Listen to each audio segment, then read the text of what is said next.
Salut à tous. Alors j'ai regardé il n'y a pas longtemps la vidéo de Craig Birkenwald, je vous mets le nom comme ça vous pouvez aller chercher, concernant le réglage de la butée frontale d'un chariot de découpe pour 6 sous table. Du coup, il y avait des trucs que j'ai pas compris quand même. Du coup, je me suis permis de faire une petite modélisation pour comprendre et être certain que je maîtrise bien. Là, je vous ai modélisé un chariot de 6 sous table avec la butée arrière qui sert à rigidifier la structure et la butée avant qui est celle contre laquelle, ici, là, on va mettre nos bouts de peau. Donc, dans le processus de fabrication d'un chariot pour 6 sous table, il y a un moment où la butée frontale, on la fixe avec deux vis que j'ai matérialisées ici en rouge et en bleu. Donc ces vis-là, on va commencer par les mettre à peu près au jugé à 90 degrés.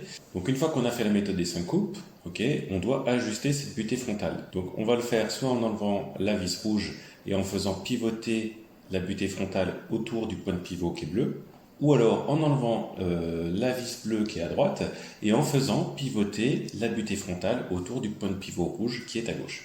Sauf que forcément, ça a une incidence sur la méthode. Et c'est ce que je veux vous montrer aujourd'hui.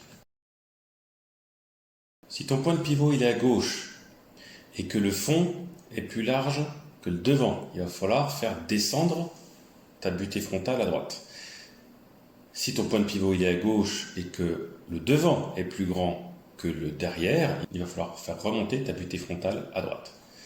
A contrario, si ton point de pivot il est à droite et que l'arrière est plus large que l'avant, il va falloir faire remonter ta butée frontale à gauche.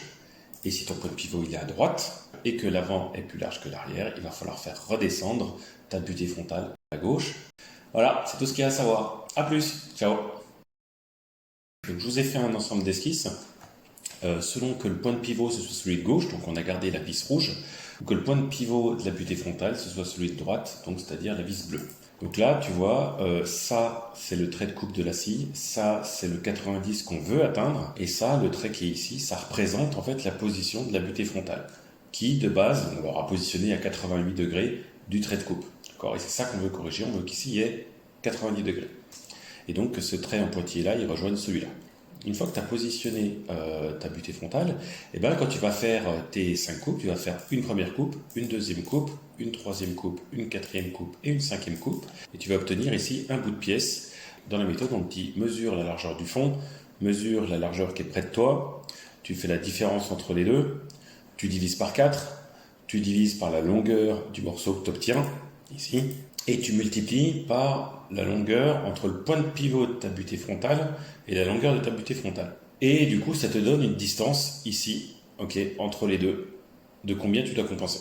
Le premier truc dont je veux être certain, c'est que tu fasses tes 5 traits de coupe à gauche de ta lame ou à droite de ta lame, que c'était la même chose. Et là, visiblement, sur le dessin, ça confirme que tu sois à gauche ou que tu sois à droite, c'est la même chose.